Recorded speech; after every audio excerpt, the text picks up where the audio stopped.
It's episode 26 of the Entrepreneurial Wrap right here with Brett Regan. My name is David Brickley. We are joined today by Rocco Cortese of the Heritage Group right here in San Diego. How's it going, Rocco? I'm doing well, thank you. Good.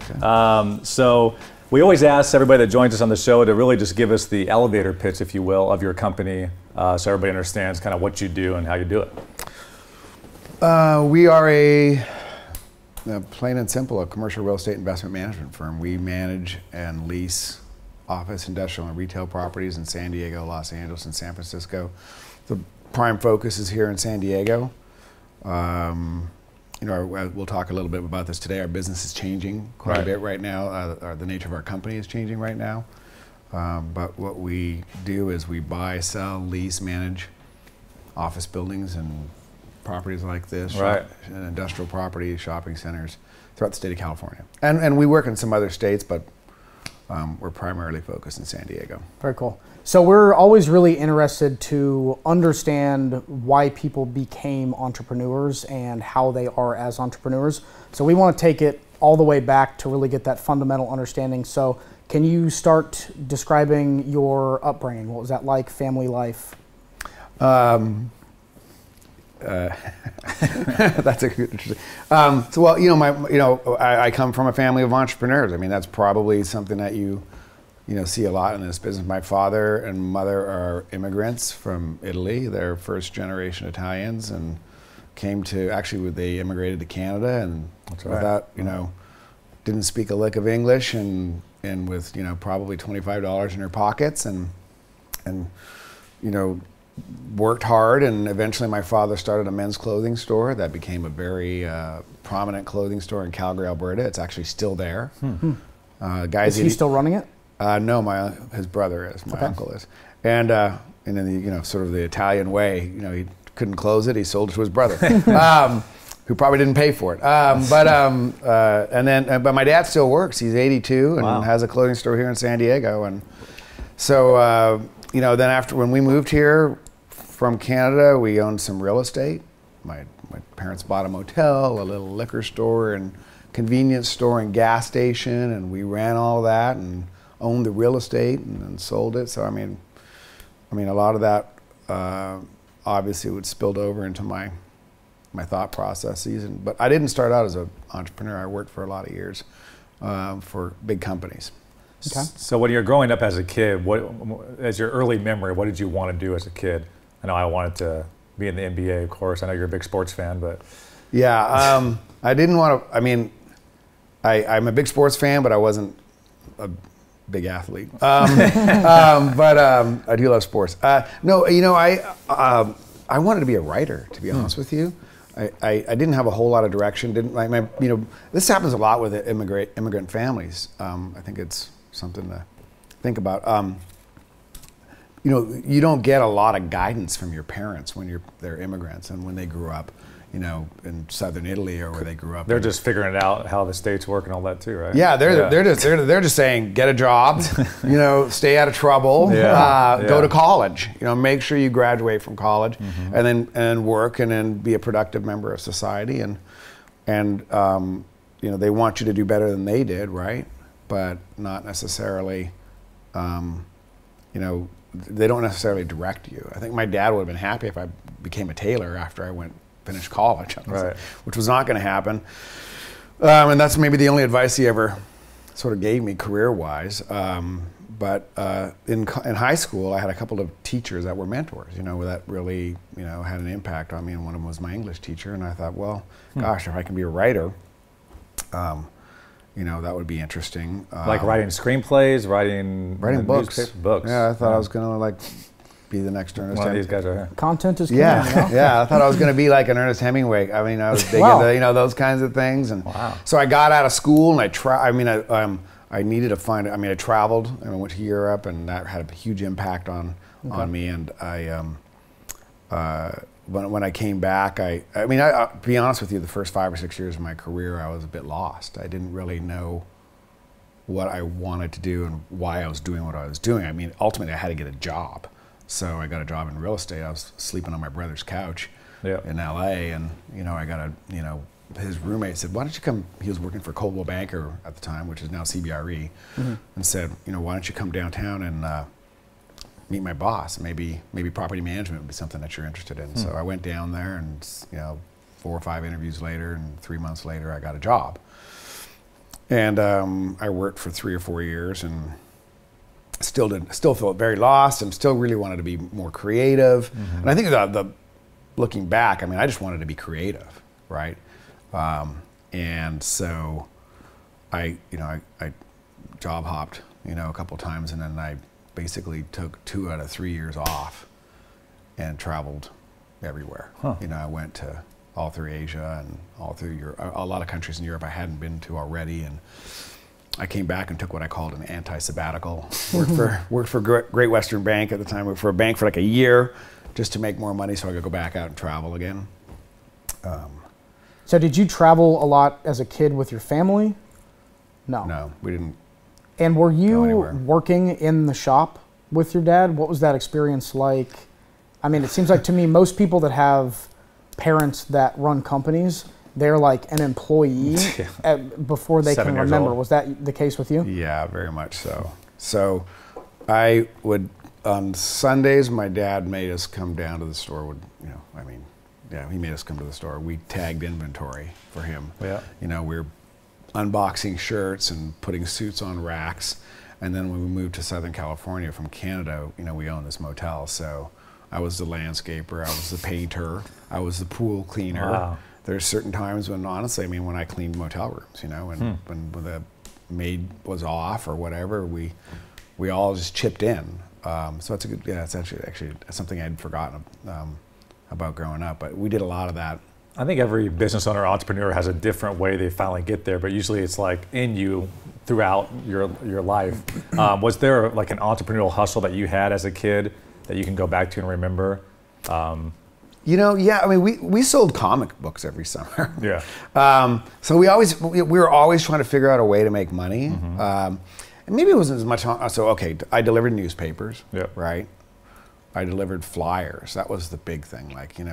We would get these, newspapers, so your route would be like a couple hundred houses. And I never really did that for a long period of time in Canada because winter would come and, 4 feet of snow trudging with the newspaper just wasn't, it wasn't working. But we would deliver flyers, and during the summer where they'd put these little inserts into everybody's mail, there'd be like 10,000. I was like, I couldn't imagine. We'd get stacks and stacks and stacks of them, and we'd have to hit like an entire quadrant of the city, and me and like 4 buddies would go and deliver them. But not so.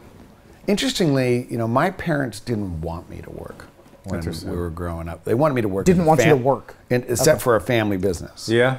They didn't want me doing anything outside of the house. They didn't want me having my own. Be efficient with your time. We need you to work at the motel. Yeah. They wanted us to stay there, and now was that as a them. kid, just going back, was that frustrating because you didn't have a bunch of free time, or do you look back at that experience like that really developed your work ethic that you potentially have now of building something? Or when I'm talking to my kids, I'm like, you know what your dad did? Yeah, exactly. It's honestly, I didn't enjoy it. I didn't like it. I didn't appreciate it at the time. But I do have a work ethic that my parents instilled in me. That when it was all happening, I didn't enjoy it. But and I'm trying to think about my business partner, for example, and his life, and because he works like I do, and how maybe that impacted him. Yeah. But yeah, I always have had this threshold of. The one thing that I think I got out of all of that is that if I said I was going to do something, like if I was going to do something in one of our businesses and I didn't do it, then not only did I get in trouble, but it didn't get done. Like the pool wasn't clean for our guests, right? Yeah. So I had to clean the pool. Yep. So yeah, I think really I have this sort of threshold of never. And my dad owned like a construction company, and every summer I would work, but also at one point I wanted to have a bigger bedroom. So he said, we're gonna do a remodel, but you have to work with me on every step of the way. So every weekend for like a year and a half, as a high schooler, I had no weekends. I had to, work from 6 to 6 or whatever. And it sucked going through it. But then you look back like, why do I work so hard? Or why do I have good work ethic compared to my friends? And that has to probably have something to do with it. I agree. Because you understand like, oh, we started with, digging footers, and now there's this erected building that we didn't have before. So you see the stepping stones. Progress. Well, I mean, what's the alternative, right? I mean, we see this, as a parent, I see kids who, and I try to instill in my children some sort of work ethic, and they have the chores and there are the things that they have to do around their homes. But it's not like what you and I went through or we grew up with, although we, and I don't know if I necessarily want that for them, but yeah, you see it. You see a lot of my friends who never, and the kind of approach that they take to their careers. It never clicked, yeah. So yeah, there's absolutely something going on there that is a driver in terms of how you approach business and approach your job. What did you think of your higher education? Because what college did you go to, and then what did you think of that whole experience? Well, I went to San Diego State. Oh. And I was a pretty good student in high school. Salutatorian, and again, my parents didn't really tell me. I got inspired by these teachers, and they really got me going grades-wise, but when it came time to graduate, there was no, hey, let's go on a high school tour. My brother was going, a college tour. My brother was going to San Diego State, and my parents said, well, can you get into that school? Yeah. I said, yeah, and I think I can, and I got in, and that's where I went, right? It's cheaper than USD, Yeah, well, and that was inexpensive, right? So, state, and it was a great school. Look, I had a great experience at San Diego State. Really enjoyed myself. I feel like the business school there. So I majored in marketing, right? Because I wanted to write, and I enjoyed writing, and as a matter of as my career. But for evolved. books, you think you would have went into like literature or potentially? Yeah, I might have majored in English, and I wrestled with that all through college. And my parents. So if you want to write and you want a job, you go into marketing. If you want to write, exactly. Go into literature.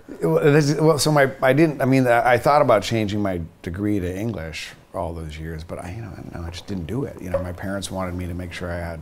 And there's a part of me that always feared not making any money because I know what that felt like when I was younger. We didn't have a lot of money, and my parents worked pretty hard and built up. Where they are now, they're financially secure. So there's a part of me, I think, ultimately that thought, well, if I'm going to write books, I can write books. I just got to be passionate enough about it, and committed enough to it. Was it ever an option to work with your pops or open up another tailor shop or another hotel? Like, was that in your mind as like a fallback option, or did you not even want to think about that as an option? I did not want to think about that as an option, no. No, I never wanted, and that was a thing. I wanted a lot of to people be say, your dad did that, why don't you just take over his business? That's an easy transition, that type of well, deal. he even suggested it, he suggested, actually my very first job after I got out of San Diego State, because I was looking for a job, was at a Buffum's kind of store, before it was called Harris up in the area where we lived in the high desert, and it's sort of like a Macy's now, but I sold shoes, and I did well. Right, I was selling, I became, and it was a 3.5 month gig while I was looking for this other job. Right, but that's how long it lasted. But I started in November, and I quit in February. Or you hit the ground running because you had that experience. I just knew. I was out of college. I needed to make some money, and so I started selling, and I was doing well in retail. Well, I got this job with, Coldwell Banker. That was a great job, and my dad looks at me and goes, why don't you stay where you are in retail, live close to us, and continue to sell shoes? I'm like, well, I went to college, man. So I'm going to go to LA. My career, Yeah, I'm going to go to LA and have a career. And I was making more money selling shoes than I was, in my first job. Interesting. But yeah, I thought my experience at San Diego State was tremendous, and the path that I followed was really about protecting downside, and risk management. And, for me, without sort of getting too deep into what motivates people, a lot of people are motivated by things that they don't want to do, right? Totally agree. Yeah, that's good. So what I didn't want to do is live with my parents. Yeah. Or near them at the time. Yeah. What I didn't want to do is be under their purview of, you know, my family. I want to be on my own and do things on my own. And so I just figured I could just, you know, if I wanted to pursue that path of being a writer, I'd have to figure that out, right? And I was even motivated by that a little bit in college. Like, I don't want to ever have to call my parents and ask for money. Like, even that small thing too. It's like, because so many kids and friends, like, I'll just ask my dad for another $500 this month because I didn't, you know, balance my budget. But that was my biggest fear, I have to call back home and ask for a wire transfer. Yeah, I think my dad probably was a little too relaxed with money through high school because I had a terrible work ethic as an employee until after he cut me off. But all through high school, it was like, your job is to get good grades. And I like fought to get these jobs, but I just took them as a total joke because I didn't need the money. Yeah. So it wasn't until after I was financially cut off that I developed a work ethic because I was like, I have to eat and live. But also, like, my dad, if I owed him any money or I was reliant on him, he was a maniac. And so every conversation always wound up being about, like, am I going to repay the money? So at a certain point, I was just like, I'm never borrowing a cent again. I don't want to have that conversation. Because it was like, you know, ruining the relationship. So I just got to where it was like, I want to be able to talk to him like a human and not as his, you know, debtor. So I do think the way that parents react to that and the way that they treat you if you're getting money from them has a big thing to do with that. I think so too. Yeah. Do you think about that now? Ever? The going full circle, when you become an entrepreneur, there's certain times where you're like, you know, where maybe business, you're thinking about your business, right? And you're taking some risk. You're like, oh, what if I have to ask my parents for like 20 grand for this thing I'm making? Right. You know, like, where am I going to, I mean, I would never want to do that, right? Yeah. And I never have. Yeah. But it's funny how because when you become an entrepreneur, there's certain times where you're starting to think about, well, I want to make an investment. Worst case scenario. Yeah. Where, you know, what's my fallback if something. But I think, you know, we both borrowed a little bit of money from our parents to start the company. But I was motivated independently, but that was additional motivation for sure, just to be like, pay them back immediately. Here you go. Yeah. So I mean, before I did anything, like every penny went back to where it was like paid with interest. Thank you. Here's your money back. But that was, you know, the first money we made, I think probably went back to my dad just to not have that on the books at all. It's an interesting conversation. Yeah. I mean, it's an interesting thing. I mean, I think this happens in a lot of, like, you know, that whole idea of not wanting to be, you know, dependent upon your parents, you know, but in certain situations, and I wonder if this is more with men than with women too, because, or how that dynamic is different. In my family. You know, I mean, like father-son kind of thing. For sure. Versus father-daughter. Absolutely. You know, like my sister has no problem. Exactly. Not a problem at all. Nope. Yeah, I could tell stories, but you know, yeah, it seems like that's an interesting thing. I've never really thought about that either. And I'd like to hear a little bit more about your travel, because I think that from a lot of people that we've talked to, hearing about Chris was telling us that changed his life. Travel internationally, it just changes, it flips a switch a little bit, and makes you think differently. So I'd like to hear a little bit more about where you traveled and maybe some of the impact that had on the direction you led. Sure. In Asia, I went to Japan and this is shortly after college, a couple years after college? This is a couple years after college, like early 90s. And this is expressly just to travel and see things, or were you on any business? Just to travel and see things. I really just needed to. And with the job, you just saved up some money and kind of socked it away and then said, I'm going to go to Asia for a little bit? Okay. Yeah, so I made so in real estate, you can, you know, I had a job that paid commissions plus, this is a funny story, like commissions plus salary, right? So I closed a big deal, like, I made myself like $20,000. Right over. And I ended up having like and I saved, right? And I was working for this real estate company and I really didn't know what I wanted to do. So I got like 30 grand in the bank. And they were pretty tough guys, the guys I was working for. There was a small firm where I was employee 6. They now are, you know, 25 million feet, one of the biggest. I mean, these guys have done really well in their business. But they were pretty tough guys to work for, and I didn't really enjoy working for them, right? So I made this money, and I remember they were riding me pretty hard one day, and I just started kind of laughing. Like in my mind, I had decided, they said, what are you laughing about? I was like, I'm out of here. And I walked out that afternoon, right? We signed the deal, and I'm like, I'm out. And then I went and started traveling. And so those experiences, I've been, so just Japan and Thailand and Asia, and I was there for like 3 or 4 months. I think that total trip was like 7 months, and I came back. It took me like 2 or 3 months to find a job, and then I went all through Europe to all the countries I had. I lived in Italy, and I was. Did you just go solo? Like you're just in hostels and traveling? Just me, yeah. Partying, No cell phones, Yeah. payphones, own books, like Rick Steves Maps, books or whatever, maps, yeah, right? yeah. Yeah. So and I rented an apartment in Italy. I wanted to learn to speak Italian, like real Italian. I'm from southern Italy, so our Italian's dialect down there's different. And I always wanted to have a conversation with my grandmother, That's very cool.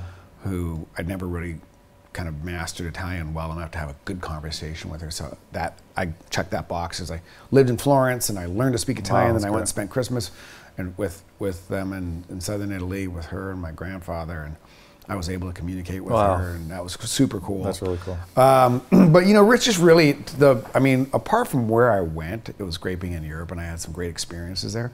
It was just me. Like all this time, it was just figure out who you are. It was just Rocco, right? Yeah. I mean, like I had to be really dependent. I mean, I slept in train stations, guys. I slept on trains.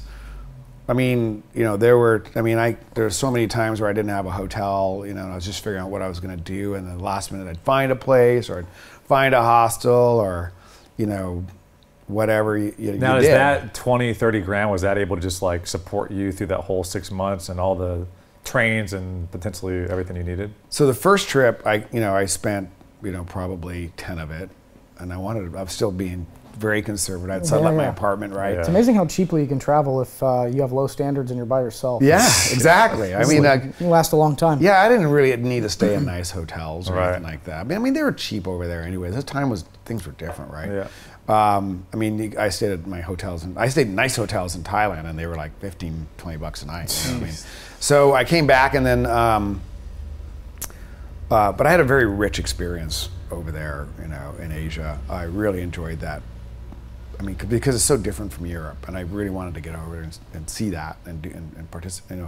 Just feel the culture. I was actually supposed to go to South Korea, and I was just enjoying Thailand so much, I decided to stay and hang out in Thailand, and it was really a lot of fun. And I liked being on my own, and I met a lot of great people. Some people I still keep in touch with, surprisingly. But the whole thing was just more about being on my own and finding myself. I didn't think. I was still unhappy, and to answer your question, I came back. That's why I did the anti-sabbatical. It's actually a book I read on how to take an anti-sabbatical or something like that. Or meaning just travel and not work, and then like the come back equivalent for short stints of work. And yeah, exactly. It's like the equivalent of the 4-hour work week that people are using now at Tim Ferriss, probably. Yeah, same idea. Yeah. Like how to not spend your life kind of coming back and getting a job. And so I came back and I got a job and I made more money, and I saved like $1,000 a month. I mean, and lived cheap, and socked away more money, and then went and did it again. I got back to up like $30,000, and then when you're 22, 23 at this time? At that point I was like 25, 26. Okay. And I came back, and I remember being on this trip, and it was kind of emotional. I mean, I came back. I remember when I finally decided that I was going to come back, because I was in Spain at the time, and I've been gone for quite a while. And when you're in those days, you're disconnected. There's no social media. Yeah. I mean, we didn't have any social media. I didn't know what my friends were doing. And then with your folks and stuff, did you check in with them every month to say? I wrote them postcards. Yeah, I'm alive and well. It's all good. I just sent them a postcard. Everything's great. Like a couple times a week from wherever I was. Very cool. And then I would call them, maybe once a month. That's fun. Once every, because it's hard. It was actually difficult to place an international phone call at the time. Well, it's so different too. If I didn't text my mom back in 48 hours, there's probably police and ambulances coming to my apartment. Right, yeah. It was a different time. Yeah. But I mean, I remember when I came back, when I finally decided, the last 2 or 3 days, I was like, I just got to go home. I got to figure out what I'm going to do. Yeah. I got to go home. I moved back to San Diego? To LA. I was living in LA at the time. And I made a decision to move to San Francisco. I said to myself, I'm not going to live I didn't want to live in Los Angeles anymore. The city just didn't resonate with me. Nothing against Los Angeles. I love going and visiting. It's a different vibe. Yeah. I just couldn't get the kind of personal energy that I wanted to get out of. So I felt like I'm just going to go move to San Francisco. So about 6 weeks later, I was packed and. And was the plan to move to San Francisco and get a job in real estate? In real estate, yeah, and just see what happens. And it changed my life. I mean, that was the transformational moment for me, coming into that city and feeling so great about being there. What year are we talking here? Now we are in 1993. Okay. And so I traveled from like 90 through 91, 90, 91, 92 when I was doing all that travel. And yeah, it was just great. I mean, and then I got a job. I mean, I had to get a job, right? Mm-hmm. So still not 100% sure what I wanted to do.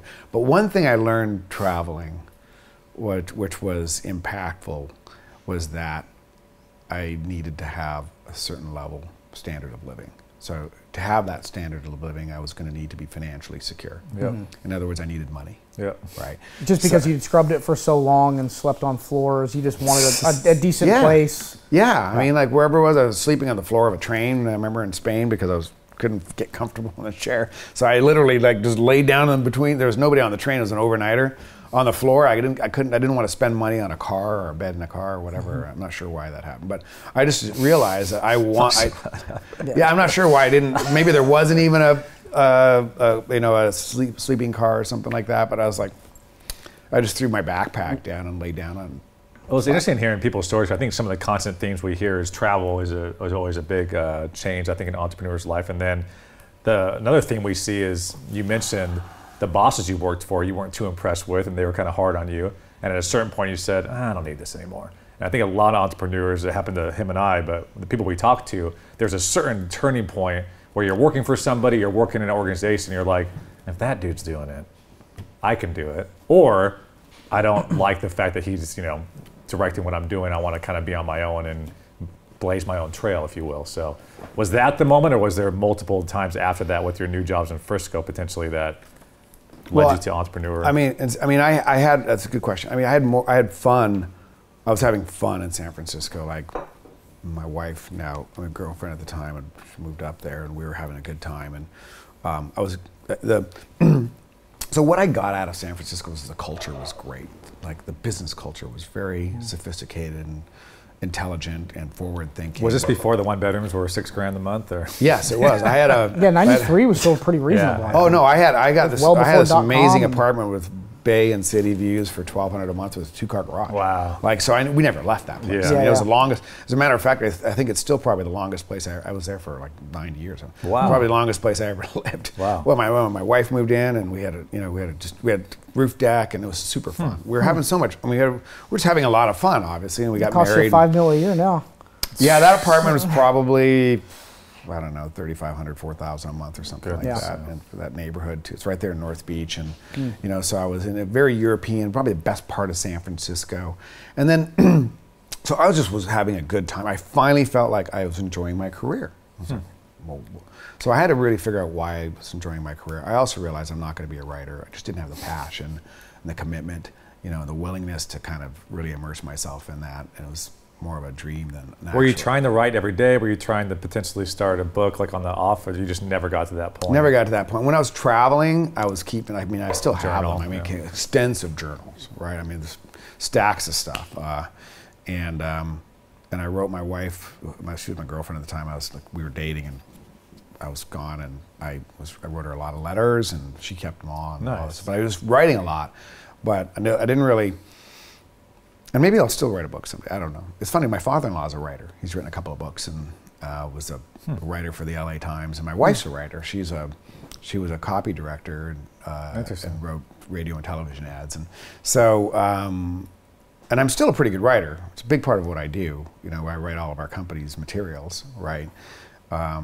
And I take pride in being a good writer. I think it's a great way to communicate. But I think it's great to be a good writer. I see bad writing, and we all see it, right? So, yes. So anyways, that moment that I was having a great time, in that moment that really for me that was kind of the turning point. Yeah, thank you. I was working for a company, a large global real estate company, and a senior vice president, and had a high-paying job. And so this is a 9-year stint in Frisco. Well, I was in San Francisco for 15 years. Wow. But 9 years at this company? No, I was moving to companies. That's how you got more money, right? Like I worked for one company and I job hopped to another company, got a bigger salary, and then my boss there recruited me to come over here. Yep. So the last company I worked for was this, a large global real estate firm, and I became a marketing guy, director of business development. So I was writing all of our proposals and writing a lot of our materials, and that was really interesting to me. I went from being a real estate manager to kind of a proposal writer. But you knew the industry inside and out by being on the ground floor, so that helped as well. Exactly. Yeah. Right. And there's a few people who can do that. That's why I write all of our stuff, right? Who are good writers, Yep. Which probably drives my marketing people crazy because I'm always editing their stuff. But the moment for me that I was like, I wanted to get out of doing business development and become a broker, a commercial real estate broker, because I felt like my career had a ceiling. Some guy in Colorado said no. I said, no, I want Rocco to do this. Huh. Everybody was aligned, and in fact, my business partner at the time, the guy I was partnered with at that company, it was still doing, went on to be a broker, and I said, let's do this together, or he was sort of doing it already, and he's done really well for himself. And I'm kind of glad it didn't work out. That guy did me a solid, because I eventually, like weeks later, I was thinking to myself, now I got to go start my own gig. So that's when me and 3 other buddies started a commercial real estate company, an equity placement firm, and that was. So you said everybody's aligned. You said, hey, I want to make this change at the company, essentially, and everybody's like, cool, Rocco, we support you. And then one guy said, no, I don't want to let him do that. And that's where you're just like, you don't want me. What? Like, why? I'm going to do well. I'm willing to take risk, for you guys. You can cut my salary, period. I'll go out and just earn fees. I'll knock on doors. I'll do whatever. I was so motivated. And that was the guy that had the control to say no. And right. It's like, yeah. Right. I think you're right, though. It probably did you a solid. Yeah. Yeah. Because you could have been there forever. Yeah. We might still be in San Francisco. So we moved to, my wife and I she got pregnant. We had twins, right? So at that time, I was starting to think, I'm going to leave this company, and so we went and bought a place up in Sonoma. Everything was getting really expensive in San Francisco. I said, we're going to live an extraordinary life. We're going to do something different. That's what we always said we wanted to do. Try to live an extraordinary life. Do things differently than kind of break out of the paradigm. And her and I did a lot of traveling together as well, and she took some risk career-wise as well to be where to get to where she got. And so we're saying, we're going to just jump over that whole Marin thing or stay out of the East Bay. We're going to go live in Sonoma. And we had an awesome experience there. We had these twins, boys, and so I moved up. I was working for Jones. It was Jones Lang LaSalle was the company. Okay. Great firm, by the way. Great organization. And I wouldn't say a bad thing about them other than the fact that they didn't let me do my thing. Other than the fact that at the time there I was working for them, I actually it was an enjoyable stint there, but it was really, naturally the right time for me to move on in my career. Yep. So I remember starting this new gig. This is, I think, an interesting entrepreneur story. Or maybe it's not interesting. I think it's interesting. But I had these twins, right? And I had I think I had like $70,000 in the bank, at the time. So there's another theme though. You've learned how to save and make sure you always sock away something. So if you want to make a move, whether it's travel or start my own company, you have the ability and freedom to do that. Yeah, I'm always looking at downside. Yeah. Yeah. And that's how we buy. I really think that's the number one reason that there's not more entrepreneurs is because people take on so much debt to go to school. Risk, yeah. And then they're winding up, starting a decent lifestyle because their salary may be okay out of school. But then they've got this huge pile of debt, and then they're on the treadmill because they've now got a decent place and they got a car payment. Yeah. And then it's very hard just to say, hey, I'm out. Because just having $5,000 and no debt is enough to be like, all right, I can get a couple months rent and figure out something. But and we saw that working in the restaurant industry during college. There would be some people, maybe 30, 31 years old, working as servers making $35 an hour with tips. It's very difficult if you get into that mindset of making $35 an hour and you have all these bills and then go back to the $12 an hour entry-level job in your career or what your major was. So as soon as your lifestyle spikes or you have a pile of debt, it becomes very hard to just make jump. Moves. Yeah. Because like you said, she was pregnant with twins when you made your decision. Yeah, we just bought a house, our first house. Yeah. So then I didn't make any money for the first 6 or 7 months. I think I was down to $7,000. Wow. And I remember it was Christmas time, and I was like visibly sick. Yeah. I was like so nervous. Yeah. But it seems like obviously to make that decision, especially when, you know, pregnant with twins, which for anybody that's a shocking you know, thing to hear. Great thing, but still it's, you know. Well, it was great, yeah, but it was... It changes everything times two. Yeah, practically speaking, it was. Yeah. And was the fallback plan, I'm going to at least try it, worst case scenario, I have all this experience, I can go back and get a decent salary? Or was it all in, there's no backup plan? There was all in, there's no backup plan. I thought I had, I mean, in the next year though, then I had a big year. Like I just knew it was ramping up. But I have a lot of, I mean, I think everybody has them, right? But I mean, this was kind of a sales position, it was a brokerage position. I would take my kids to school or to whatever they did. I'd get up in the morning when, you know, when I was starting out in this gig, and I would work all day. And it was just me and my three partners were in Walnut Creek, so I was up in Sonoma, right? So they had some office space and there. this Heritage Group in its initial form? This was a company called Presidio Exchange Advisors. I started with these folks. I think it's still, I mean, we'll talk about how that ended, but I rented office space that had no heat and no air conditioning. But I had a fan and a heater, right? But I used to call it the rabbit hutch because it was about the size of, you know, from this chair to the end of that chair to there. And I would 4x4. I would come home for dinner, and then I'd go back down and I'd be on the phones until like 9 o'clock making calls just to get it done. And I just said to myself, I have to make it happen. Got to make it happen. So the next year I did, and we never looked back. I mean, the firm did, all of us really, as a group, started, you know, gaining momentum. You know, it was one of those situations when you get into it. Like, I mean, I suppose I could have borrowed money, right? I mean, that wasn't my fallback. I'm gonna, you know, ultimately that would have been the very worst thing, but I would have had to make the call, you know. That was kind of our story too. We thought we were going to make money, of course, immediately, no problem, and then it took about 6 months to finally get, but 18-hour days for 6 months and working on every Saturday, Sunday just to make sure you build that momentum. And then it started to spikes a little bit, but you never forget it, right? No. Yeah, I think it was tough just because we needed money to live quickly to live. Like we didn't have a runway. Our savings was just enough to, like, you know, eat. And you know, Did you guys sleep here? Yeah. Office. We didn't have anything. My bedroom in LA. He was in LA. I was in San Diego. We had another partner at the time. Everybody was working remotely and just kind of communicating on a daily basis. But expenses were practically zero. I think Salesforce was on my card. We didn't have anything else. Yeah. But it was pretty humbling because we walked into it really cocky. Like, this is how much per month a package costs. Yeah. This is the pitch. We're just going to make some calls, get 1, 2, 3, 4, 5, 6, 7, 8, 9, 10 clients. We're gravy. Everybody's making great money, and it just didn't happen that way.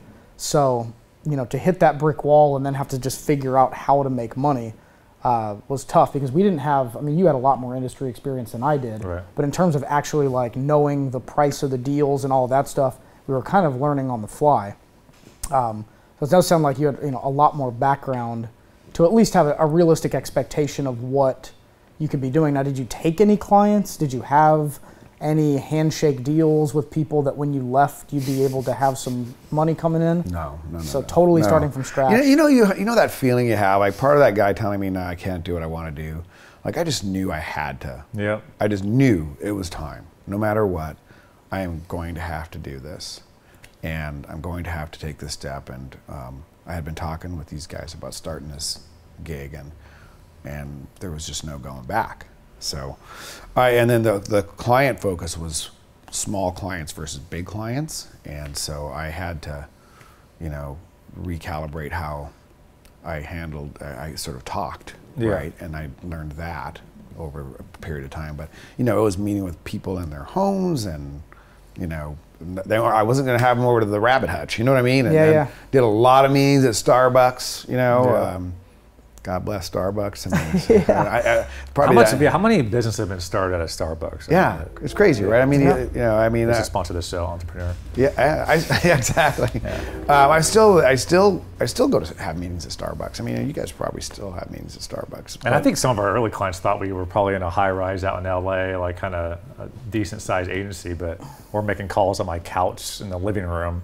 And the fact that we were working with East Coast clients and stuff, we can kind of build that, you know, persona that we are actually bigger than we were. Right. I don't think they would have signed the deal if they knew we were on my couch signing a marketing deal for a year-long deal. There's no way. Yeah. So no, I mean, and you know, I mean, that's part of the game, right? Yeah. I mean, fake it till you make it. You graduate, yeah. You kind of graduate, by your destiny. So part of my ignorance on the industry, but can you just explain to me, like, what are those first initial deals look like? What are you providing for the client? What's the commission, or how does? So, I mean, we were focused on helping 1031 exchange investors, people who are selling properties and looking for a way to replace them. We were helping them find their replacement properties. Okay. So the income level got very high. I mean, you know, that market was hot from 2003. I participated in the boom. Yeah, right? That was really hot. Now, how do you find, I mean, where's the sales pipeline? Like, how do you find these opportunities early on? Well, you would network primarily with, for example, accommodators. There's people who hold the money, the 1031 exchange, people who hold the money. Those are folks that you talk to. You talk to CPAs, you talk to lawyers. You know, you could do some direct marketing. You would, you know, target an area, and there's mailing lists that you could utilize and send postcards out, letting them know if, you know, you can actually run these mailing lists that will give you names of people who own more than one property. Interesting. So you could just send them, hey, look, have you thought about selling your property? Here's what you could do, or here's your different exchange alternatives. So. And the 1031 exchange is essentially after you sell a second home or investment property, it's just holding the money there to invest in a new one without having any tax liability. Pay tax, yeah, and defer your tax. And what's the timeline on that they have? 45 days to identify, then another 125 days.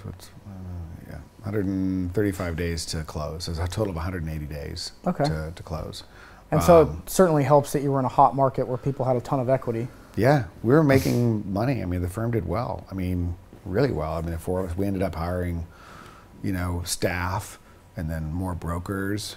And yeah, it was good. And I mean, it was like really good. But that ended in 2008. Oh, okay. Yeah. 2009. But right place, right time in that 2000 to 2003.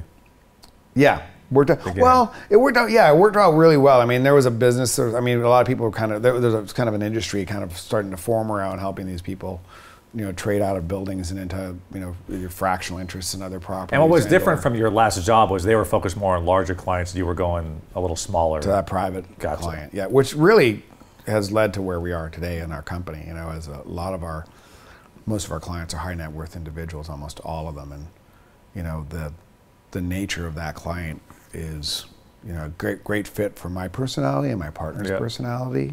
And I mean, obviously the level of the client is elevated to today from those clients, but we, you know, primarily deal with high net worth. We had similar too. Our first client was Southern Miss University, I think, on a very small marketing deal, and then now. Well, don't forget Brickley Environmental. Yeah, exactly. My dad's coming. But then we started there, but now we're working with NBC Sports and Turner and stuff like that. So to start a little bit, get your feet wet, and then be able to pitch the big guns is a good way to do it. We didn't have anybody to name drop. Yeah.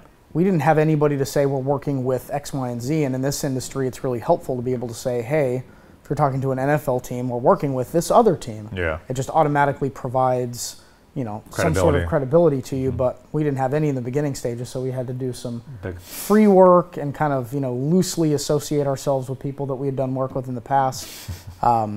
But we've asked everybody that goes on the show how the crash in 2008 affected them, and even people that are, you know, were just out of college or thinking about getting a job or working in PR. Everybody's got a, you know, something where it really shifted their trajectory or their business. But, you know, you're the first person that's been in real estate, especially, you know, in an area that was really hot and went down significantly. So I'd love to hear how that came about and how that affected your business and how you came out on the other side. It was brutal. It was not a. It was a time that I will never forget. And my wife, I'll tell you the story in detail. I mean, but I want to share this with you. We were out having a drink, my wife and I said, well, and this was probably a year or a year and a half ago, and I said, well, if this happens and if this happens, and and then this should be positive. And she looked at me, she goes, that economic crisis, I mean, that time really screwed with you, didn't it?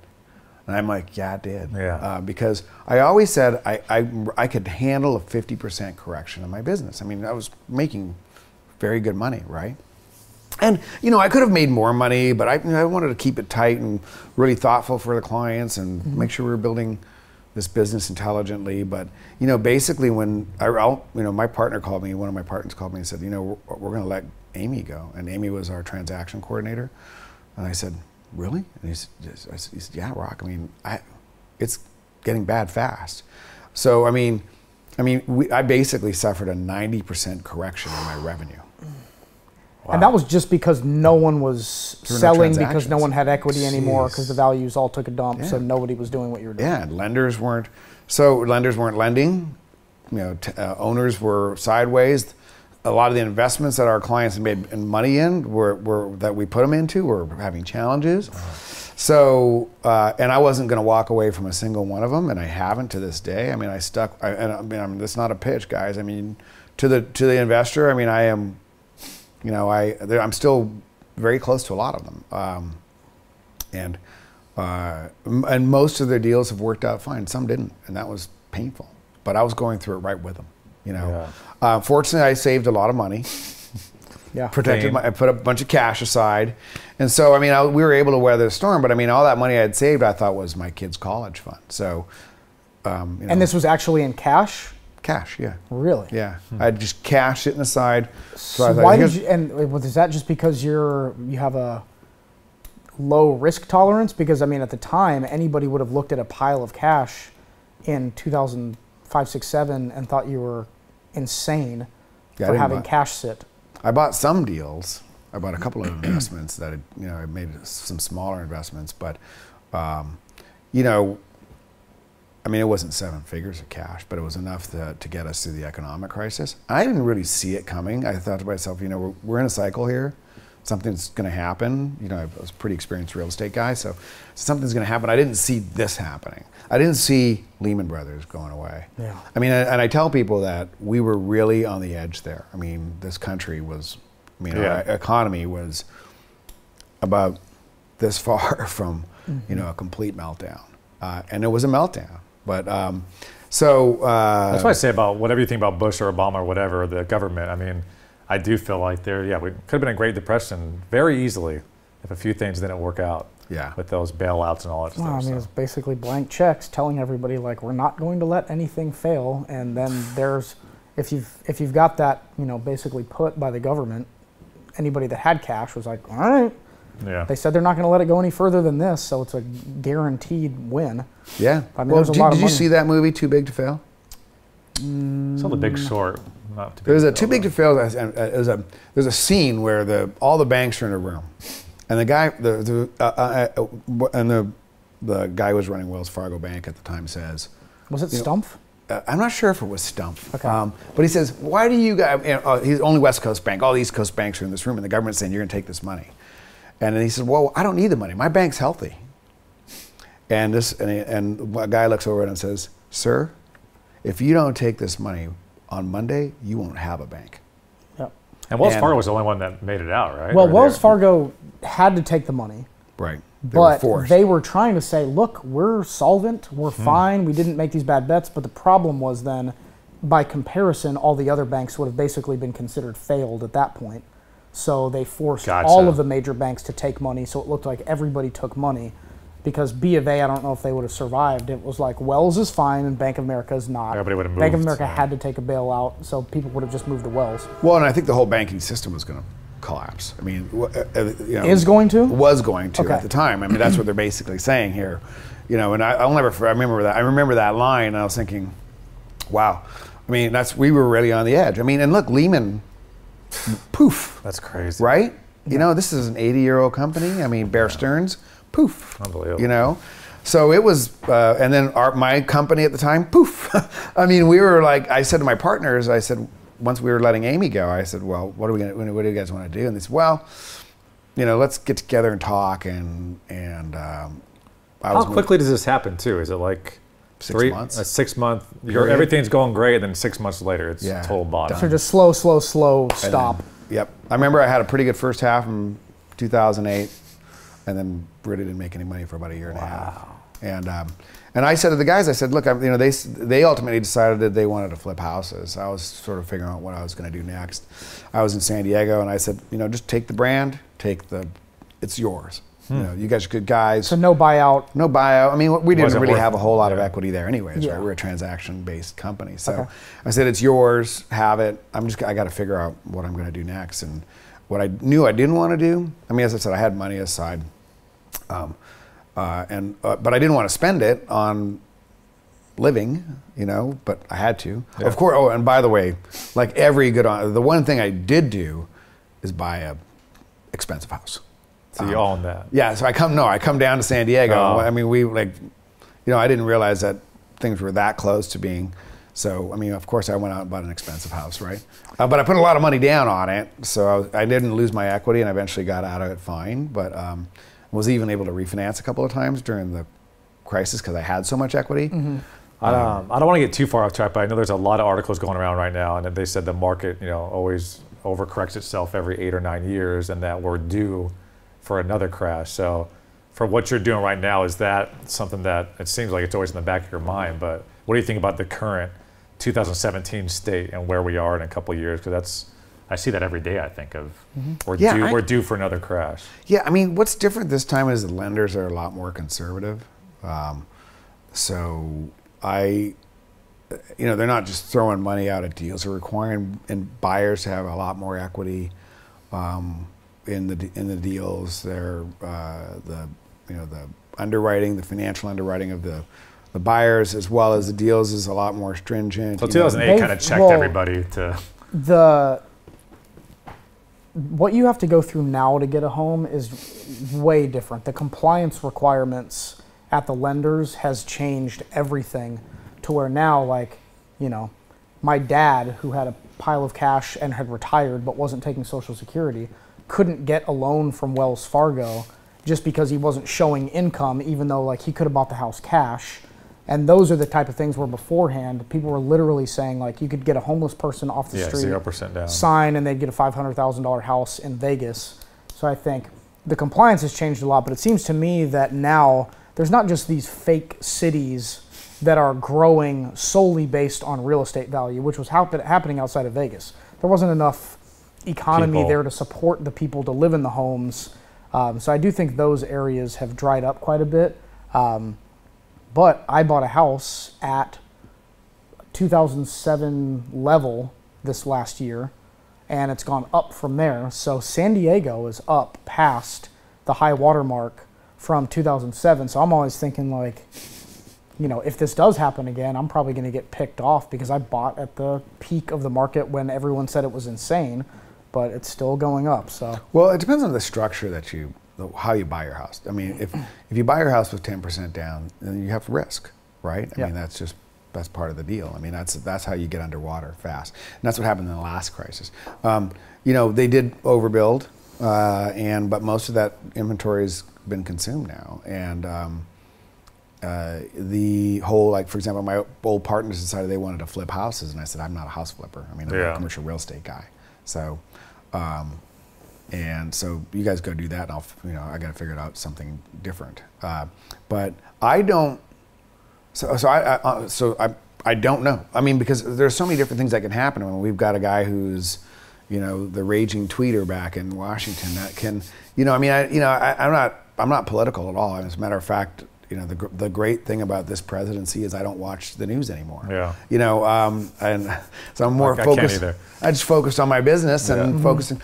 But I mean, weird things could happen that could throw a big wrench. What's the rage tweeter that you said? Raging tweeter. That's good. So I mean, he is. So there. I mean, something bad could happen there. I mean, although there's a lot of noise behind that, and I mean, like, for example, do you guys remember like a couple of weeks, 3 weeks ago, that the whole Comey thing was huge? That's gone. Well, Yep. Yeah. we're all still working, right? Now they're talking about the Fox and Well, Friends and I mean, girl. Yeah. really, it surprised me how level the market stayed upon his election. Because theoretically, that would have been, that's it. The market's crashing, and it, went down off. significantly for about 30 seconds, and then spiked right back up, and it's been, maintaining. Well, I think the perception among a lot of the big corporates, right, the companies that drive the economy. Well, I mean, I shouldn't say that because small businesses drive the economy, but these big companies who really impact Wall Street, right?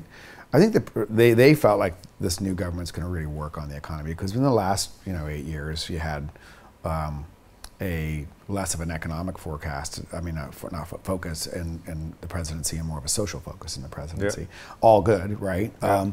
So the feeling was that this president is going to be more economically focused with tax reform and reforming the Affordable Care Act, Yep. and so I don't know what's going to go wrong, but I can tell you this: businesses are doing fine. Real estate is performing well. I mean, we're constrained. I mean, if you look at all that housing in downtown San Diego right now, We're erecting a 50-story high-rise every month, it seems like. Yeah, I mean, there's 3 of them going on around the office building that I occupy. Now, there is where the potential risk could occur, right? In San Francisco, they have 8 million square feet of new product coming online, of new office product, right? Jeez. A lot of it's pre-leased, Salesforce Tower. Half of it's Apple. Yeah, I mean, well, then you have Google coming. A lot of tech companies are coming into San Francisco, and so I don't know. Will that space get absorbed? I mean, if there is an economic crisis, will I just don't want more Salesforce? traffic in San Diego. I'm getting scared. Pardon me? I don't want more traffic in San Diego. I'm getting scared. Elon Musk is working on that. Yeah. It'll be. yeah, I we'll hope have so. the Hyperloop, Because and all those buildings being erected in downtown, I'm like, downtown's going to be impossible to navigate at some point here pretty soon. But We office down there, and it's a little tricky, Yeah. But I mean, San Diego's traffic. I mean, what's gone on in San Compared to Francisco, LA or even San Francisco now. Yeah. I mean, San Francisco's traffic from when I lived there is, very different. So to answer your question, I mean, I think things are going pretty well, Yeah. and I think we got a couple of years of runway. Yeah. We buy value add. The one as our company has sort of changed now, we buy investment. We're buying investment properties, and we look for opportunistic kind of investments versus buying something that's stabilized at a high price. And I mean, that takes more work, but that's where we can, and then we leverage them conservatively, and and I think we protect the downside pretty well. Did you ever get into the retail side of things? Because obviously with all these big companies like Sears and Macy's and shopping centers, I mean, malls are being almost going extinct in a lot of areas. Was that an area that you ever got into, or? We just bought a little shopping center in Poway. So what we're buying is experiential stuff, and that's really, what's going on in retail right now. So for example, Cedros Avenue in Solana Beach is just completely undergone a fantastic transformation. But the old school shopping mall is probably on its way out in terms of department stores and feeding. So they're going to be what's going to happen.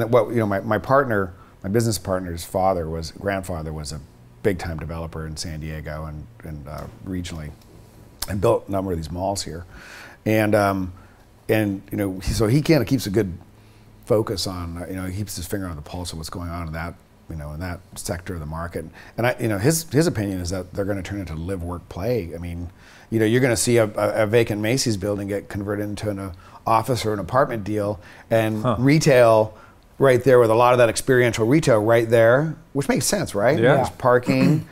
I walked through a JCPenney the other day, and it's like walking through a ghost town. There's just no way they can, in my opinion, keep the doors open on some of those places. It's tough. Amazon's killing them. Yeah. But somebody always needs to go get their hair cut, their nails done, go get their dog groomed, go get a slice of pisa, go have a beer and watch a football game. People want to get out of their houses, right? So that's the stuff where I think that's what we're focusing on. And I think that kind of real estate right now is, probably your best bet. Right. So sorry, go ahead. So you had 4 partners at the previous firm. You went away from that because you didn't want to get into flipping, and then you started another company in San Diego. Well, I joined a company. So my current business partner and I started our careers together at Coldwell Banker in 1987. So we've known each other 30 years. And when I came back down here, we had connected. And, as a matter of fact, when I was with the old firm, we were kind of working on a deal together. So we didn't get that deal done. It was actually a bank deal. So there was a bank here in San Diego that was going sideways and had a bunch of real estate, and we were trying to get them. We were going to kind of raise some capital and go buy a portfolio of their distressed properties. And he was here working on it. It was his relationship, and I don't know how we connected on this deal, but anyways, my partners were involved up there, and it just didn't really work out. And so I was down here, and I was, winding out of that, and I called him one day, and I said, hey, you've got this property management business. I've got quite a bit of expertise in business development, marketing, capital markets. Do you want to talk? And so he said, yeah, I'd love to talk. So in 2009, we started working together. We kind of danced for a year. I had this company called Heritage Capital Advisors, and he had this company called Heritage Real Estate Advisors. And we just wanted to make sure we were aligned and getting to know each other. So I was just doing transactions, but I was trying to help him build the property management business. Yep. And then he would take some of his clients where there was investment opportunities, and we were just sharing. They were siloed as two different businesses. Yeah, we were sharing fees, but not expenses. Yep. We all had our own expenses. This happens a lot in these partnerships, right? And that's the way we worked our gig in San Francisco. So about a year later, we both realized that this was going pretty well and that we were aligned, both personally and professionally.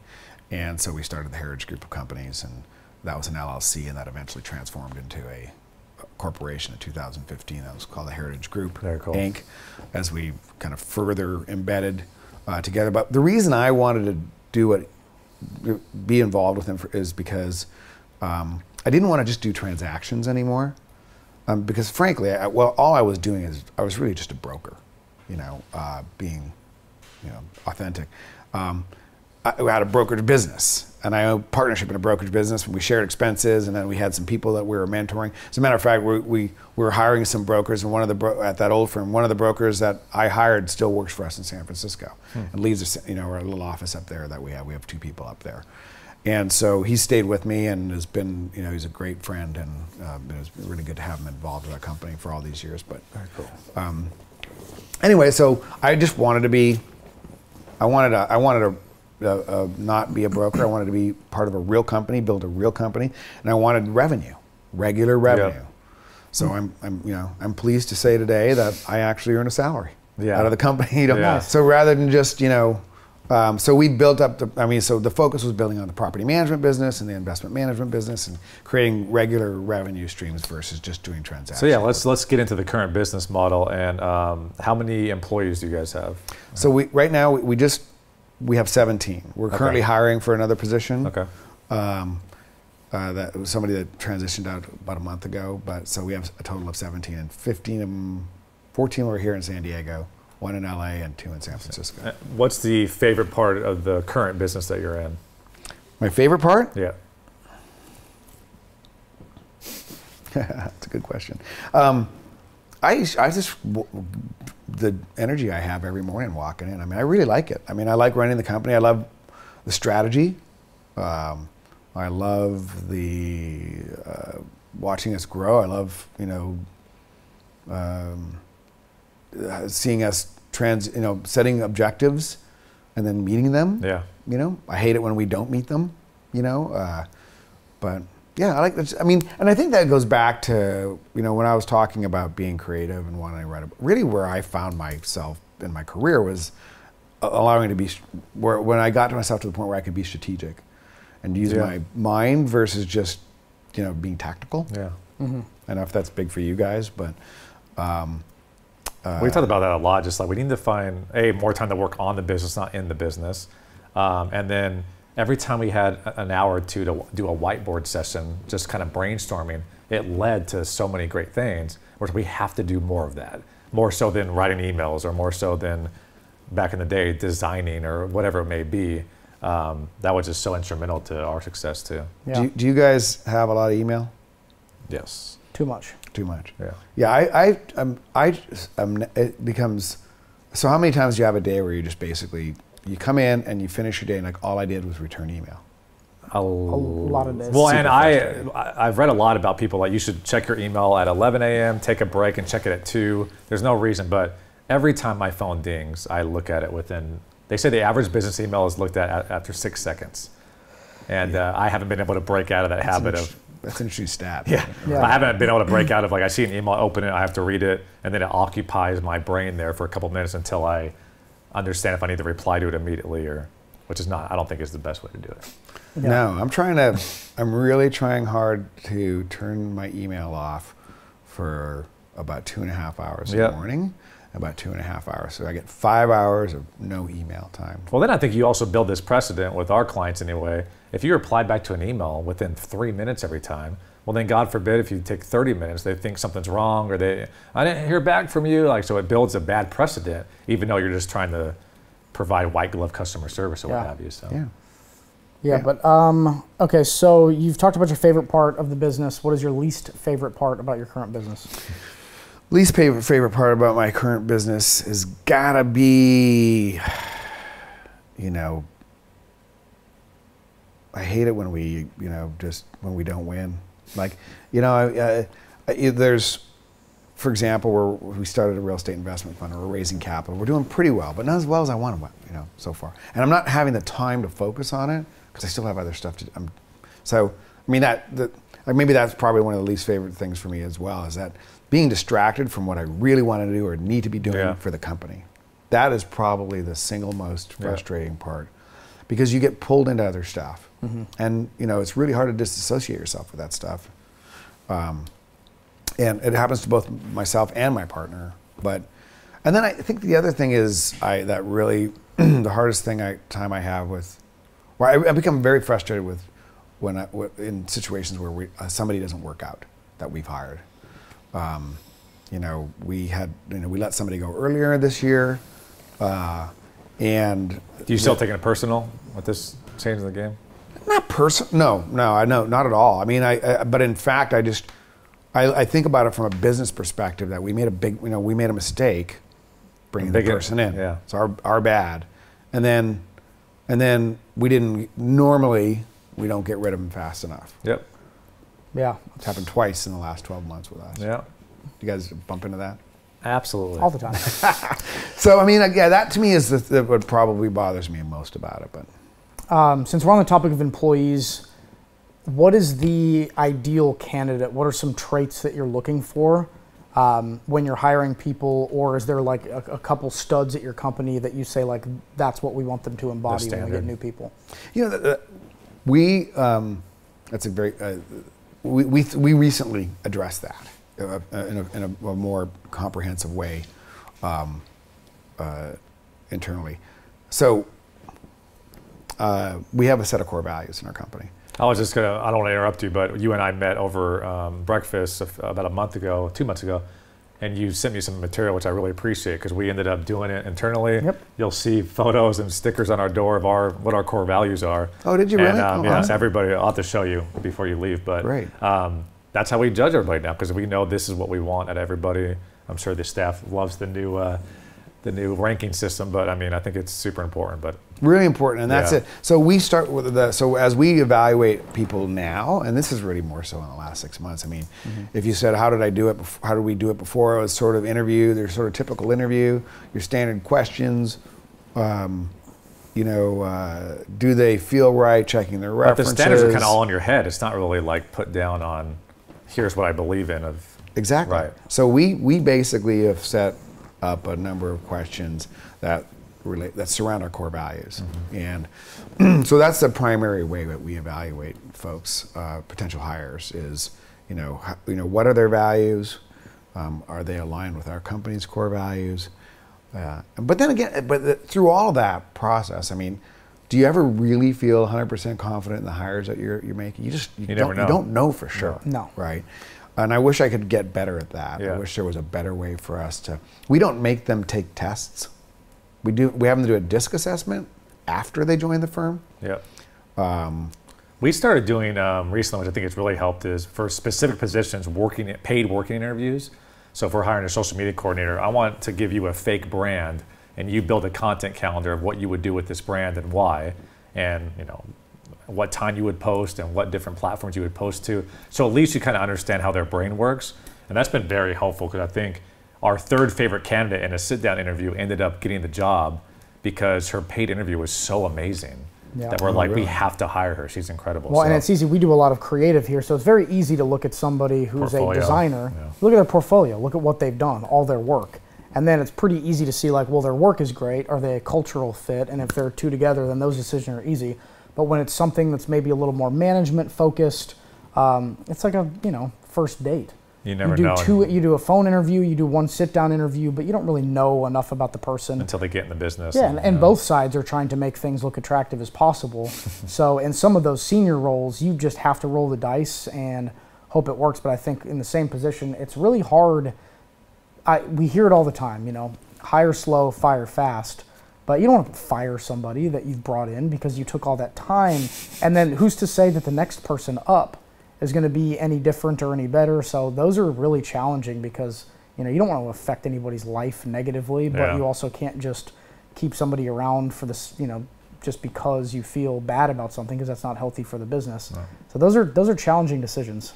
I have been there. Yeah, the managers that we have some people who've got great tenure with our company, and who have, who I hold very near and dear to my heart. And if they left, I always tell them, if you're going to leave the firm, this set of groups, just please tell us.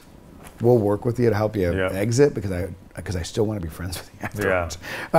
But yeah, it's a difficult thing to do. And I read really a lot about that, though, that you shouldn't be that close. But then there's other, that's the problem with the internet age, is like there's all these conflicting advice on, should you be friends with your employees? Should you crack on the whip Facebook, more? you mean? Or whatever. Yeah. I mean, because then you have that friendly vibe, and then you have to make a business decision to protect the integrity of the business and your revenue. And if someone's not working out, then you feel personally liable to them or whatever. So See, I don't friend any of my team on Facebook. On Facebook. If they friend me, I'll accept their Facebook request, their friend request. But I don't overtly go and friend them. Yeah. But the concept of being close. I mean, I hold them near and dear to my heart because they've been working for us for a long time. I've done a good job. But I'm not that social. I'm very social with my partner because we're 30-year friends. Yeah. Very social. We get together outside of work, not too frequently, but whether it's an after-work cocktail or whether it's grabbing a dinner with our wives on the weekend once in a while. But I'm not very social with anybody in my company outside of the office. And not that it's not just by design; it's just sort of the way it's worked out. But that's kind of developed those boundaries, which is important. Yeah, it's good. So, can you describe your company culture? Maybe not all the core values, but just kind of like in a sentence or two, like what is your North Star in terms of your culture? Take ownership. Yeah. Yeah, that's really a big, because we have, when we're managing the portfolio, it's a task-oriented position, right? Mm-hmm. So if you don't really take ownership of, the work that you're doing related to those, the millions of things that you got to get done there, then you're going to fail. And then it sort of applies as well to our approach to running real estate. We use that word, we take an owner's approach. We treat your buildings as if they are our buildings, and we do, and that's where we forge very, very strong relationships with our clients. They don't feel like, one of our clients is going through a difficult time at home, for example, and he's like, thank goodness I have you guys. I don't have to think about my real estate. Yeah. So we want to eliminate that from our clients. Eliminate that fear and that insecurity or that anxiety in the portfolio. A very important part of your business is like that, white glove, kind of like ours too, client services, but customer service, and like you said, making sure they feel like you're almost their only client, things like that. Absolutely. Yeah. We do a lot of hand holding. It's very, interestingly, we do socialize with our clients. Like one of my clients' family is at, one of my best clients. We had his family over for Thanksgiving this year, and so that's an interesting. I've never really thought about that, but yeah, we do have to deliver that level of service. What is one of the biggest mistakes that you've made in your business? Well, we made a mistake in 2011 chasing a big deal that we shouldn't have been involved with, and it just sucked a lot of time out of. I guess it was a good learning experience, but What are mistakes that we've made in our business? I mean, we probably could take a little bit more risk. You know, maybe use some leverage. Like we are 100% self-funded. I mean, we don't have a penny of debt. Yeah. And so I think looking back in terms of where, and you know, we're transitioning that right now. We're transitioning from sort of a emerging company to a professional company, and we're driving that. So part of driving that is just taking on some debt, you know.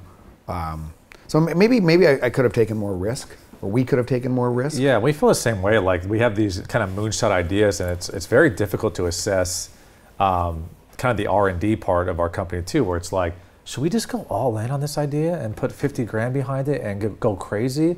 Or is that the dumbest thing in the world to do right now because we won't be able to give enough effort or what have you? So I don't know if there is a right answer to the answer questions like that, but I do feel sometimes that we're not taking advantage of leverage or moving fast enough because we fear that if we move too fast, we'd have to hire a bunch of people and then fire a bunch of people if it didn't work out. So it's kind of a balance. I mean, it also ties to like your goals, right? I mean, do you want to be a $1 billion company? Right. And if you want to be a $1 billion company, you got to take some risks. Start moving. Yeah, you got to drive, right? And the time is limited. You know, I'm a little older than you guys, and I've been, you know, I started my entrepreneurial career probably later in life than you guys did. But, you know, so the amount of time that I have is, I mean, I'm going to want to work this hard. Yeah. And by the way, and I love the work. I mean, it's more of a lifestyle thing for me, but, you know, is starting to dwindle, you know. Absolutely. I mean, I don't want to be 70 years old and, you know, cranking. Yeah. I kind of want to. Yeah. Well, we ask everyone that too. What are your personal and professional goals long term? So my personal goals are to be in a position just to be financially secure so I can do some things that I want to do in my life, really. It's, you know, relative to, you know, my family, relative to the community, and be able to invest more time and sort of making an impact out of my job, right? And I have some more specific ideas there, but you know, that's sort of the big picture personal goal. And then on you know, and obviously watch my children grow up and do well and all those kinds of things. And on the professional side of our business, I mean, our target is $1 billion under management. We currently manage, whether we own it ourselves, we currently own 2 properties, and then we manage another 40. So we run about $300 million worth of real estate. Ideally, I want us to be running $1 billion worth of real estate, and I own about $400 million of it. Awesome. Through the investments that, you know, the investment vehicles that we're creating, maybe higher, maybe lower. So, and that's what I hope. I mean, that's kind of the simple target.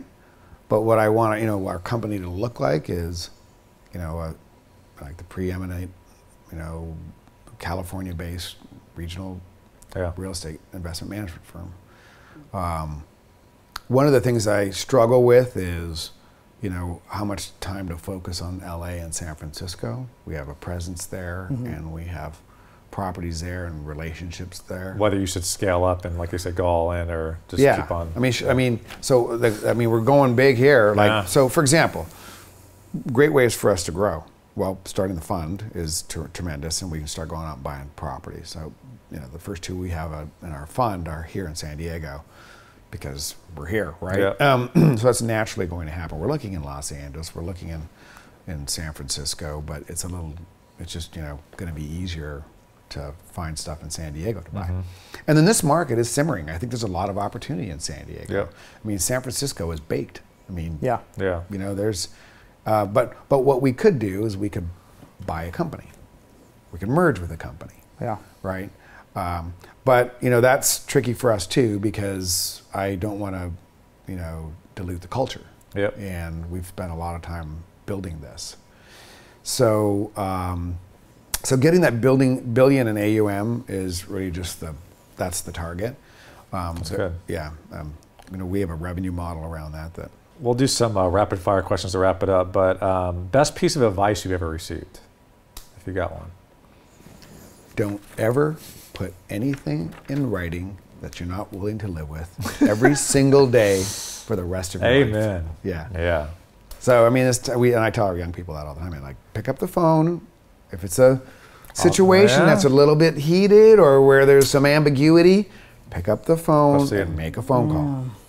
I don't know. Those are hard too, because then you it's good to have stuff in writing sometimes, because then you can go back to it and say, this is actually what was said. And I think he means just like in a litigious society. It's just be careful. Be careful. Yeah. I mean, I'm not saying to put things in writing, but if you put it in writing, be ready to live with it for the rest of your life. It's good. Because, so. So was there a book in a particular time, maybe in '08, but is there like a book that really stood out to you that maybe changed the course of what you're doing with your company, or just a book overall you recommend that was huge for you as an entrepreneur? There's two books that I think about. One, I can't even remember who wrote it, but I read it back when I was living in Sonoma and I was getting ready to move to. I was thinking about going. Well, and then when you're in the Bay Area, you're in real estate. I actually had an opportunity, a pretty good opportunity to join a tech firm, a real estate tech company called Urban Media. And I chose to go to work for Jones Lang LaSalle at the time instead of going to work for them. And a lot of soul searching, trying to think through that. But I thought, that everybody was making a lot of money in tech, right? And that's a, kind of thing in and of itself up there. But I read a book called The Leap about a guy who started a tech company on credit cards, and it was like a house kind of thing. Mm-hmm. So I remember reading that and thinking about, that book was probably important for me in terms of making that final decision. Like inspiring and kind of unlocking, like, hey, just go for it, right? Mm-hmm. And that's where I had them. I mean, when you talk about backup plan, I might have used credit cards, right? If it got worse, and because you watch them, you watch these guys do what they did, and then. And that's how this guy started his company. He put 30 grand on his credit cards. So that book was important. Then more recently, I read a book called The 5 Dysfunctions of a Team. Have you guys read it? I have not. Yeah, it's a quick read. I mean, it was. I think it's probably, for somebody who's growing a company with people, I think it's one of the best books out there. So it's been really helpful. And okay. Looking at who inspires you? My wife is inspirational. She has got an amazing capacity for care, and works very, very hard to support me. And then we have a special needs child, and then most recently we've moved her parents down here from Los Angeles into an assisted living facility, and I just watching her grind through it. Manage all of that. Yeah. Oh, amazing. I mean, she was driving up to LA 3 days a week, managing my 3 kids, making sure I got to work. Just an incredible capacity. I mean, this just blows me away how much, that sort of the depth that she has, the amount of care that she has in her. So she's inspirational. So I try not to complain to her, right? She's probably not hearing any of it anyways, But on a business side, I mean, there's a guy here in San Diego. His name is Malin Burnham. I don't know Malin very well. I met him once or twice. But he's still around. He sold. He started a company called the Burnham Company. It was an 80-year. I mean, well, he's legacied into that company. Okay. But a tremendous company. And I don't think if you talk to anybody in real estate, whoever worked for the Burnham Company, they say 2 things: family, and the best work experience that they've ever had. So that's inspirational to me, and that's what we want to that's what we're trying to create internally. Yeah. Was there a favorite quote that you remember that you can think of? Yeah. Well, actually, you can always make money, but you can never make time. Yeah, I like that. That's good. That's a Rocco original. It is. Nice. So work-life balance is something that I think all entrepreneurs struggle with. Can you give your methods to work-life balance or advice for anyone out there that may be struggling? Well, yeah. I mean, I think first off, give yourself a break and realize that it's going to be tough to have that balance, and put a plan together to figure out what's important for you. Health is really important. I meditate And I mean, I just started meditating this year. Trends. My team who sees this is probably going to start laughing at me because I actually started a meeting with a meditation about a month and a half ago, and I freaked them out. So we're not doing that anymore. But I thought I'd try it. But so, and then I work out a lot. You know, so getting a plan together, giving yourself a break, and saying, okay, I realize that it's not going to be easy to have the kind of balance I need as an entrepreneur. Yep. I mean, just, you know, and then, you know, putting a plan in place for, you know, what's really important. I think I may have shared with you, I mean, until recently getting involved with Entrepreneurs Organization, I was having trouble with that. Yeah. And I just needed I mean, because you can find time for your family, you can find time for your, you know, maybe working out, but what about you, right? You know, a lot, yeah. What about you as an individual? Like, what are you doing to get, I mean, whether it be reading books or doing something just by yourself or with a friend that is healthy, and you know. I think your Mount Rainier story is a good one. Well, and in general, when we started EO at the Open, it was, you know, ranking family, business, and personal, and I was like, well, what's the difference between family and personal? Like, it just didn't. I was thinking, you know, that my personal life is when I go back to my family, but it was a good little, you know, magnifying glass on the fact that I didn't take any time for myself to do anything. And, you know, my only alone time is on the way to and from work in the car. And that's the only time I have to myself, because my wife works, but she works out of the house. So I do think, like saying that, you know, I'm going to schedule a few things throughout the year for myself and to try to not feel guilty about that. But that's been difficult. Yeah, it's hard. But, you know, really, really important in terms of healthy, Well, being a better leader, right? Yep. You know, if you have no balance, I mean, you can't understand why your own people want balance. Yeah. And there's if there's not personal growth, then it's really hard to have business growth and all these other things. But even just the sitting down and reading, you know, there's a lot of entrepreneurs that are like, when am I going to read? Yeah. Yeah, you know, it's hard. Hustling from here to there and doing all this stuff. And it's funny, even like, you know, taking a beach cruiser by the bike on a Saturday afternoon, like that may be, that for me anyways, I've had ideas that I've brought in on Monday because of that. Mm-hmm. So even if you are kind of taking your own time, totally away from email and all that stuff or what have you, like that could be a time where you hit that. Yeah, I mean, I admire people who surf, for example. Yeah. Like, I mean, you can play golf, but then you can have your phone, you know, handy, you know, and that's not good, right? But, you know, my friends who surf are I'm even in this adult, I play 2 adult basketball leagues per week, and even just that, like the phone's in the backpack, turned off, and it's an hour of just like impossible. Even if there's an emergency, a fire, the business is dying, can't reach me. I'm like in the middle of this game or whatever. So even that little thing is, I think, has been healthy. Yep. We talk, it's been brought up a lot, everybody we've interviewed, some kind of work-life balance, but entrepreneurial guilt, I think, is something that we keep on hearing. Is every time you're at the work, you may feel guilty that you're not with the family enough, and then if you're with the family a lot, you're feeling guilty that you're not working on the business hard enough, and kind of how you figure that. Have you felt that, and how have you tried to navigate that? Yeah, I felt it. I felt it more when I'm with the family, and maybe I'm not, you know, work. I don't necessarily. Once I'm sort of when I'm at the office, I don't think as much about, you know, because there's access to my children. And your kids are at school and stuff, and they have and they have lives, right? Yeah, I mean, when they're younger, it's maybe a little different, but you know, what's interesting now is like my kids all have phones, right? Yeah. I mean, so I text them during the day and go, "Hey, what's up? And how are you?" Yeah. And I get that, it's just that moment of connection, and that's cool, you know. So that helps me feel closer to them. But you know, I don't know. I mean, I definitely feel more the other way. Like I'm not working hard enough, or I'm not working smart enough. I'm not getting enough accomplished. When that happens, do you have to like? Because I'm trying to do it myself. Like, do you just like talk to yourself like, dude, just chill, it's gonna be fine? Like, you know what I mean? Like, because I find myself in that scenario a lot, but I feel like as an entrepreneur, you're never gonna really turn that off, because that's just how your brain works. Like, I could be working on something, I could be more successful. Try to let it go. I mean, that's, you know, hey, look, I mean, putting that phone away is the most important. My kids bought me an Apple Watch, and I wore it today, I don't know why, I mean, I haven't been wearing it much, but this morning I put it on.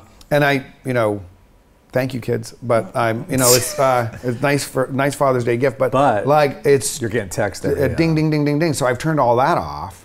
I like it for the fitness applications, which are great. You know, But not for the notifications. Not for the notifications, Yeah. but I mean, I'll wear this like if I'm gonna play golf, so I don't have to have my phone anywhere near me, and if somebody calls or texts, if I want to look at it. But I just disconnecting from that is absolutely. I mean, and just especially on the weekends. I mean, I've gotten pretty good about not looking at my phone too much. That's very important. So just talk a little bit about your morning routine. What time do you wake up? What time do you get in the office? Do you have like a routine every morning? Do you eat the same thing every day? Like how do you usually? Yes, definitely. Definitely have a routine. I get up at 5. Wow. I go to the gym. I work out almost every day. So I was there this morning. And that's the only time I can fit it in, right? And I used to be able to do it after work, but the day goes long, and then there's a cocktail or something, with a client or with your partner or whatever, or you come home and you're beat and you have a glass of wine, and typically the kids need you or whatever. But so I get it done in the morning. I go to Starbucks. So I get into my car. I hit the same order from my phone. Every day. The same order. It's ready. Boop, boop, boop. And so I go down there, and I have to drink coffee before I work out. This is where I am in my life, unfortunately. But I need to have like a half a cup of coffee. It helps. I get more out of the workout. But I also I buy my wife a hot chocolate every single day, every time I'm down there, and I bring that home for her because she likes the Starbucks hot chocolates. And that's her morning drink, and then I get my son.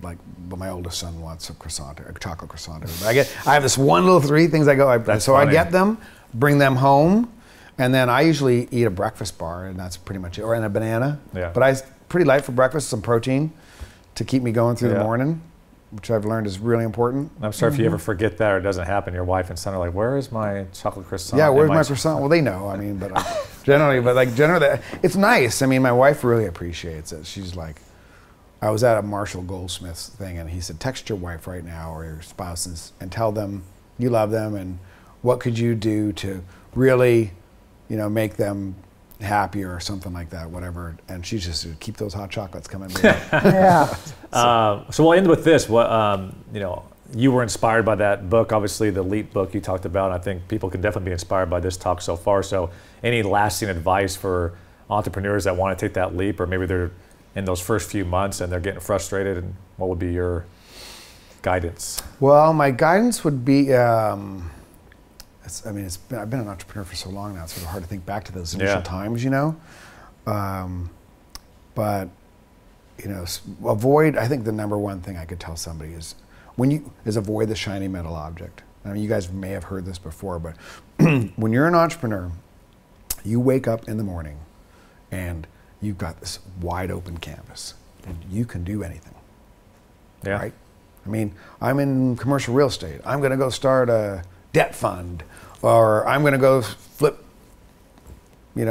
houses. Or I'm going to go golfing today and not work at all. Yeah, or I'm going to call. I mean, well, the golf is less applicable because what happens is it's not that I'm not talking about managing your day. I'm talking about sticking to a business plan. Gotcha. Right. So all I can say, in particular, in that first year, get a business plan together. Find a mentor. Find somebody who's in your business that can help you put a plan together and stick to the plan. If you have to deviate, make sure you're deviating for really good reason. We made that mistake. I mean, we tried a couple of different things that I had no business getting involved with, right? Like the aforementioned hotel deal we tried to buy in 2011. I mean, we're not hotel guys. And it was out of our sphere of influence, our true sphere of influence and what we could do. So, I would just say, avoid the shiny metal objects. Love it. Well, thanks so much. Rocco Cortese from the Heritage Group. Thanks again for all the time, man. My pleasure. All right. Great to spend some time with you guys.